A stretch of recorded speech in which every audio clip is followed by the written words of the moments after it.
Fala aí, eu sou Alexandre Nunes do Responde Aí. Vamos bater um papo sobre EDO de segunda ordem homogênea. Vamos lá? Bem, então vamos olhar para essa equação aqui, beleza?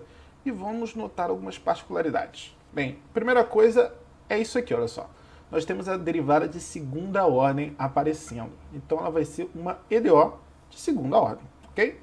Além disso, ela está igualada a zero, ou seja, não tem nenhuma função constante aqui, diferente de zero, né? Ou outra função de x desse lado, beleza? Então, nós dizemos que ela é uma EDO de segunda ordem homogênea. Além disso, nós temos aqui coeficientes constantes, né? Tá aparecendo aqui o 6, o menos 5 e o 1 aqui que está ocultado.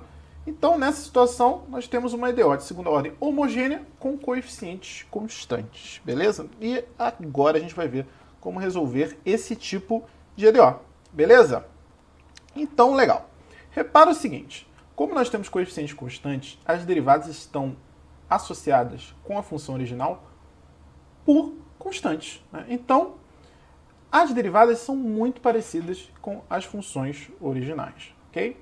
Aí, a gente pensa, quando que nós temos situações em que as derivadas são muito parecidas com as funções originais? Muitas vezes a diferença entre elas é apenas uma constante multiplicando. Bem, isso acontece quando nós temos funções exponenciais. Então a gente vai supor o quê? A gente vai supor que a nossa solução é dessa forma aqui, um e elevado a rx, em que esse r é uma constante aqui que está multiplicando o x lá na exponencial, ok? E para encontrar esse r, o que a gente vai fazer? A gente vai substituir essa hipótese na nossa EDO, beleza? Então vamos fazer isso. Para encontrar o r, a gente vai derivar, né? Aqui na primeira derivada vai cair o r, aqui na segunda vai cair o r também, só que como já tinha um r da primeira derivada, vai aparecer um r ao quadrado.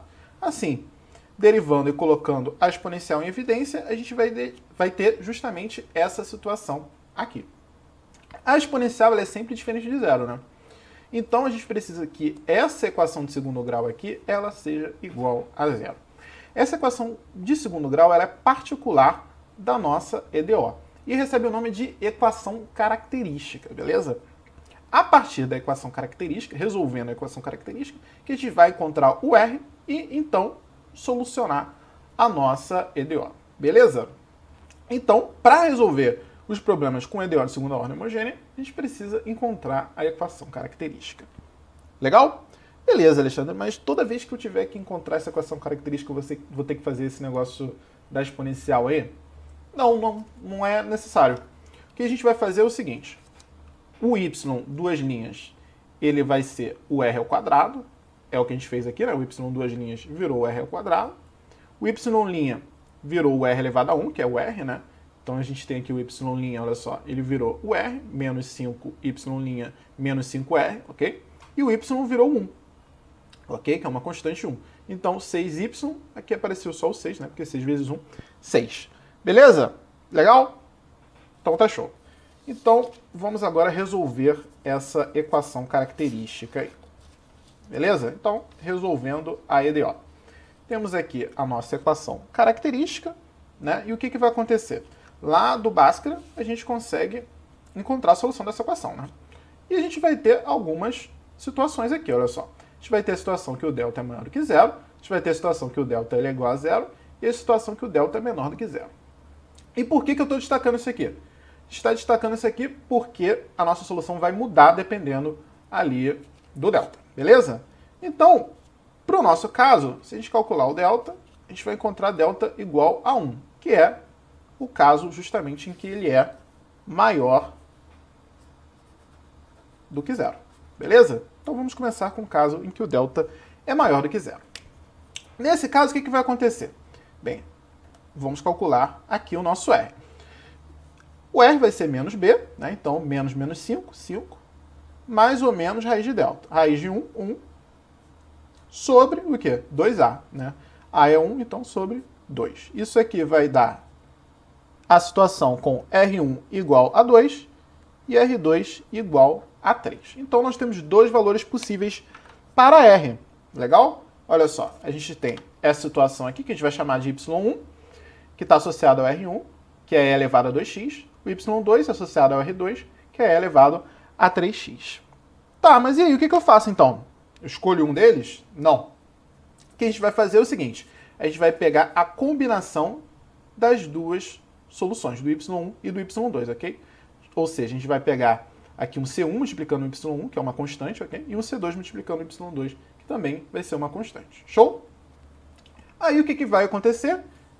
A nossa solução vai ser essa aqui, beleza? C1 é elevado a 2x, mais C2 é elevado a 3x. Legal? Um ponto importante é o seguinte, toda vez que a gente tiver a situação em que o delta é maior do que zero, a gente vai ter uma solução dessa forma aqui, com exponenciais e raízes reais e distintas, beleza?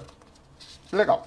Vamos ver agora o caso em que nós temos nesse exemplo. Aqui, olha só, está um pouco diferente, mas a gente pode reescrever dessa forma aqui, né? É só para você ver que nem sempre o problema vai apresentar aqui com y, duas linhas, y', às vezes vai aparecer nesse formato aqui. Mas, no fundo, é a mesma coisa. Se você for olhar, é uma EDO de segunda ordem. Legal? Aí a gente tira a equação característica, né? Simplesmente fazendo aquela substituição que a gente já viu. E vamos achar o delta.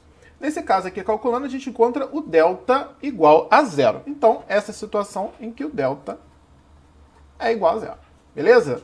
Nesse caso, a gente tira aqui o R. O que a gente vai encontrar? A gente vai encontrar que o R é igual a 1 sempre. Ok? Então, isso aqui é o R1 e isso aqui também é o nosso R2. Beleza? E aí? O que acontece nesse tipo de situação? A gente vai ter só essa situação aqui, com y de x igual a C1 e elevado a R1x? Não, isso não vai acontecer. Então, isso aqui está descartado. A gente vai combinar as duas raízes mesmo sendo iguais? Então, a gente vai ter o R1 aqui e o R1 aqui? Também não. O que a gente vai fazer, então?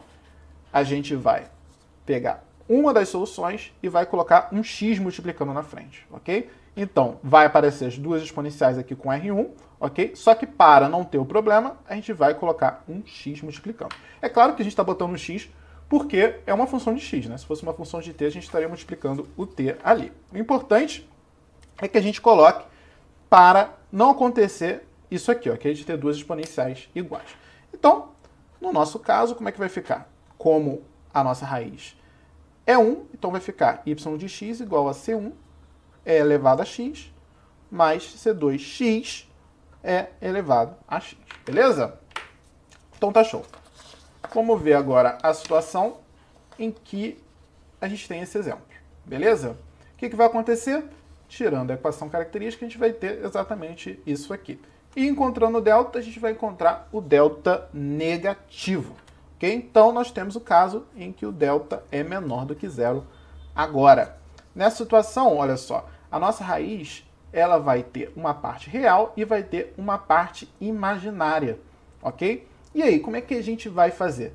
Bem, nesse caso, a gente vai ter a solução na forma de uma exponencial junto com senos e cossenos, ok?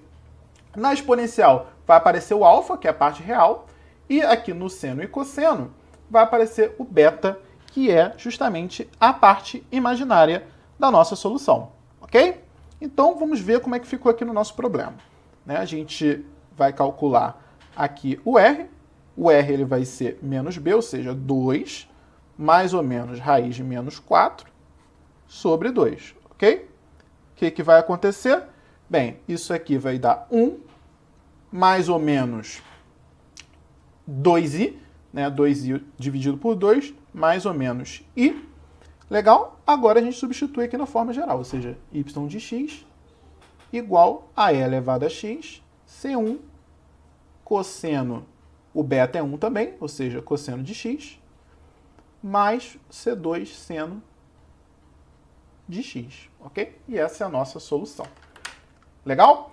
Lembre-se sempre de verificar o sinal do delta, porque a solução da EDO vai mudar com ele, beleza? Então é isso. Esse vídeo te ajudou? Responde aí.